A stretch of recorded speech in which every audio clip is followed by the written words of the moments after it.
It's awesome being able to get on the ice, put a Bruins jersey on, be able to meet the staff, go through this camp, and just be a part of this. So.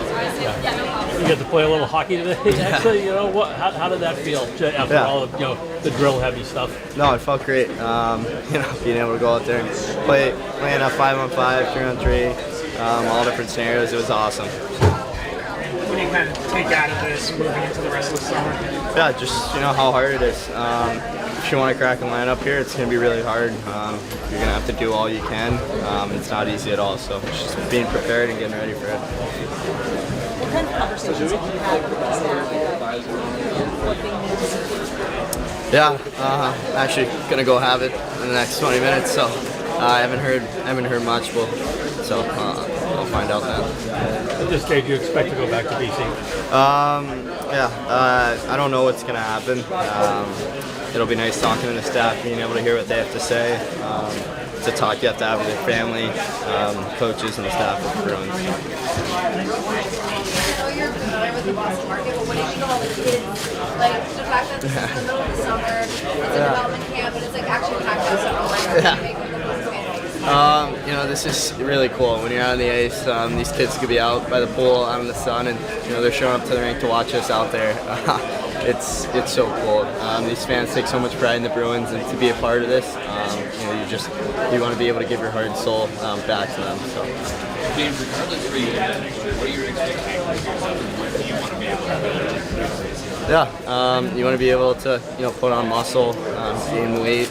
You want to be ready. You want to be able to work for a roster spot at the Bruins, whether that's going back to school or doing it right away. I want to be a Bruin really bad, so no matter the timeline, I'll work towards that. You said you're up to 190. Where are you going to stand up? Yeah, I think around 190, 195.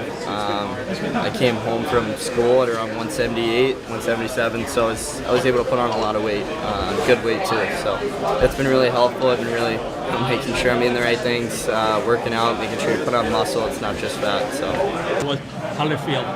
Yeah, it felt good. Everyone here is good, so it's good competition. Obviously, in the middle of the summer, everyone's trying to get in shape and keep getting better. Yeah. Did you learn anything about yourself being here and being able to compete with these guys? Yeah, everyone's good, so it's good competition. I think I got to work on my skating and my edge work a little bit, so I'm going to focus on that when I go home for sure. As far as your plans, have you talked to them about no deck you're committed to? Whether you go junior or? Yeah, I got to play another year juniors. What's that? I got to play another year juniors. Yeah. Do you know Vancouver? As of right now, it's Tri-City, but yeah, the Dub's still in the mix a little bit. Tri-City, USA. Yeah. So that's where you'll be this year? Yeah, as of right now, yeah. Cooper, how comfortable did you feel? You emotionally you were really comfortable. You scored a couple of goals in the 3-on-3s, despite playing against guys that are maybe a little bit older, junior hockey experience. How did you feel in general? Yeah, obviously the first day I was a little nervous just meeting people, so I was trying to get in my groove, and I felt like I found it out there. Like especially the second day, I started doing better. I feel like in drill, just started peaking better and scoring goals. I felt like I found my role better. So, for Boston fans that maybe don't know you that well or know your game, how would you describe yourself? Yeah, offensive player, can see the ice pretty well, has a pretty good shot, and knows how to score goals. Your shot is something you just mentioned. You scored a lot of goals for your high school, but also 7 and 9 games for Tri-City this year. What's something that you can take from the transition from high school to Tri-City that you took here on campus? Yeah, just trying to bring a different angle, trying to push it around people, and also bring it in your feet and try longer releases or just stuff like that. Change the angle. I feel like it's the main thing. You got to score goals at the next level. If it's all right, I kind of just off the hop. I wanted to thank the organization for continuing to invest the time and effort into this camp, making it happen. Certainly the Jacobs family, Don and Cam, and all the staff. It takes so much planning to make this few days run the way it does. Countless people that have given their time and efforts. Specifically, I'd like to give a shout out to Colin Mayberry, who's quietly behind the scenes been a big contributor to making this camp happen. So, and also thank you guys for being here and covering it. I know it's a holiday week, but it's important to have the coverage, and I think it's important for these guys to get the experience as well of getting to talk to you guys. So that's all I got. What was it like having Taylor on your staff? It was awesome. Sharing her experience of being an athlete here in Boston as well. She did a presentation with the guys about goal setting and got them reflecting on some things, and certainly some stuff that we could take away from our development process. So it was awesome. What were your impressions of Cooper Simpson? He played a little bit junior at the end of his high school season, but the kid who played almost the whole year in high school. Yeah, A big jump. you would think, right? He fit right in. I was impressed. Showed what he was good at. He's got a pretty lethal shot, and his hockey sense is really good. He obviously needs to continue to fill out physically, but that's expected at his age. I told him in some of the more competitive drills, I liked his second efforts on pucks, and that was one of the main things that stuck out for me was those second efforts. Jonathan Morello didn't have a ton of points last season, but looks like he can make some plays out there. Where do you kind of see him as he heads into BU this year? Yeah, I mean, he's fortunately he can play that 200-foot game, so he can plug into a bottom six role and can also be used up the lineup as well. He's really filled out physically. He's gotten a lot stronger. Making the jump last year to the USHL, it took a little bit of time to adjust, but he really found his game as the season went along, and he does a lot of things that maybe don't show up on the score sheet, like being able to possess pucks, and he's continuing to get more physical, and it'll be nice to have him at BU. They have a great staff there, and they'll do a great job with him. Yeah, Chris Pelosi took a really big step right around Christmas when he started to really rack up points. How important do you think that was for him to take the jump? What did you see him this week that you liked? Yeah, it was. It's an adjustment, obviously. I think he talked about the physical growth that he had. He really filled out. I was really impressed with the work that he was able to do, and I think with that added strength, he gained some confidence.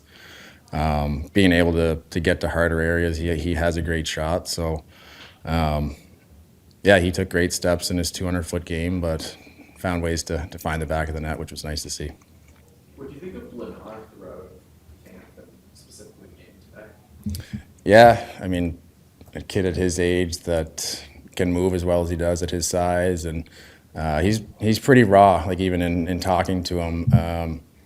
But he has good instincts as a D-man for defending, and he even admitted himself, I haven't spent a lot of time focused on defending. It's been more of an offensive-minded game for him, but he's showing the willingness to want to defend, and I'm excited to work with him. I know you've seen Hagens a lot this year. Is there anything that you've learned or seen him up close this week? Again, the biggest thing for me was the first day that we came in and jumped right in and had no excuses for, a difficult travel where maybe some guys would make excuses, and I thought that said a lot to me and left a really good first impression. There are a lot of conversations that have happened right now in the start of the season, but low Hagens seems a really mature defender for his age. Do you think he's ready for the AHL game, or do you think he would benefit a little bit more for some more time as junior? I think he's ready. I think he's physically there. Moncton did a great job this year working on some of his footwork stuff, and obviously being on a good team and winning a championship and going through a playoff run and all that. But yeah, physically he's there, and it might be a bit of an adjustment, but I think he's ready. There's some kids in there that are just naturally lean people. So and obviously they have to become stronger and bigger and sturdier to eventually play pro hockey. So what do some of those types of people have to keep in mind and really focus on physically to be able to prepare themselves? Well, a big part of this week we talk about nutrition and training and summer programs, even in-season programs, what it looks like, just for those guys to understand the importance of the off-ice stuff. And it just boils down to putting the work in, really, at the end of the day. And we obviously have conversations and make sure that they have the right resources. And again, it's a staff-wide thing. Everyone chips in and helps out to our performance coaches. they're following up with guys. They're making sure that they have the right resources. And but another, the thing we talk about with the guys is like, we're giving you this information. Now it's time to use it. Get a couple of goal leaks here on invites and Boyer and Silvestina. What did you make of their performances this week? I thought they did really well. I talked to them just when they came off, and I said, like, I apologize because a lot of the camp wasn't very goalie friendly. You know, the forwards are coming down the slot and you know, just getting some point shots, and so. But I thought that they played. You know, you saw in the scrimmages, and there wasn't a ton of goals scored, and there was a lot of skill out there. So I thought they did a good job. I know he wasn't on the ice, but what do you see from Brian Walsh and how he's maybe developed the last couple of years at Cornell?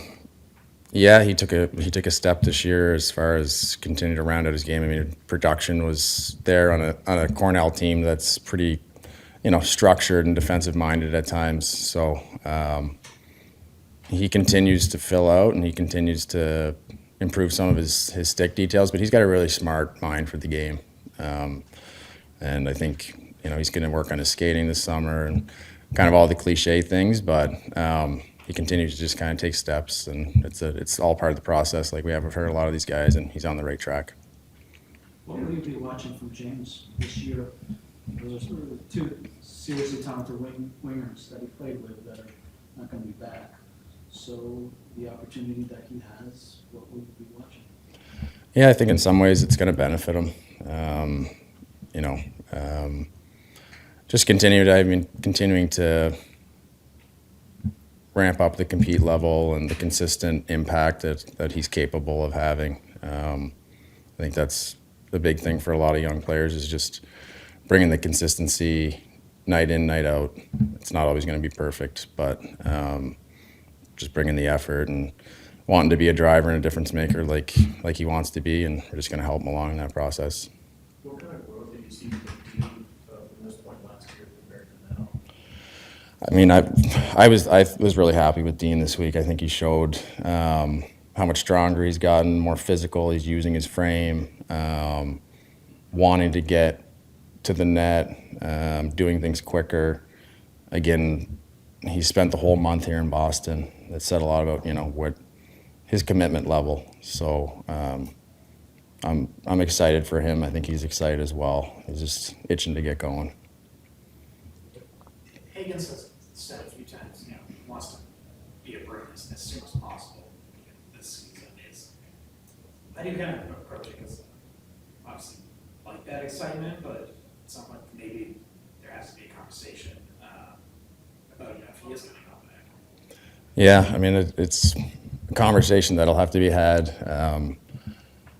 It's kind of crazy to think that this time last week or the draft hadn't even happened, right? So a lot's happened in a short period of time, and you're right, you do like that he has that mindset and that goal as soon as possible. But, you know, we'll talk through it, and it's a long game, so we'll figure out what's the best path for him, and but we'll talk through it with him as well. So.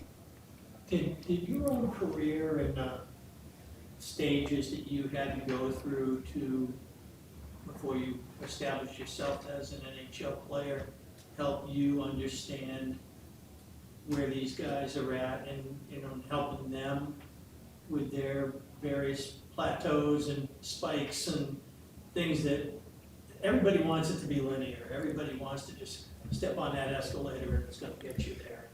And it doesn't always work that way. Some guys show up and they seem like the same player, but it might happen in season.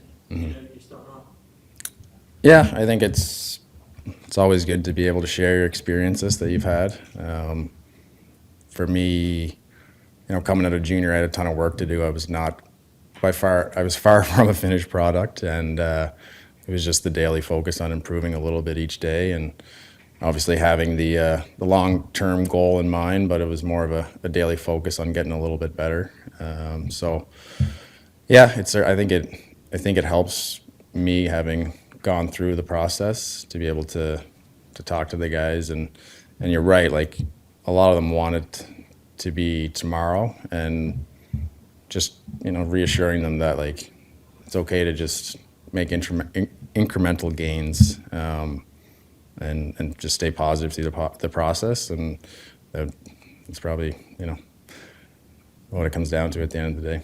There are guys that you ever noticed that they don't feel like you don't feel like they're enjoying the journey enough, and you want to get them to remember how fun this is and what a great, what privilege it is to have the life that they're having right now before it becomes, because it's so easy to get so fixated on the end game that you can take the joy out of where you are right now, which is amazing. Yeah, I think that's probably true for everybody, right? Like you're always kind of look back in that phase of your life and like, oh, if I only had known how fast that was going to go. You know, being a parent now, like as anyone that's a parent knows, that the time goes by fast, and sometimes when you're in the middle of it, you're kind of like long days, as you know, as they say, long days, short years. But yeah, definitely making guys understand that they're young guys now, but their careers are going to go by quick, and appreciating each day that they have at this and bringing the best that they have on a daily basis.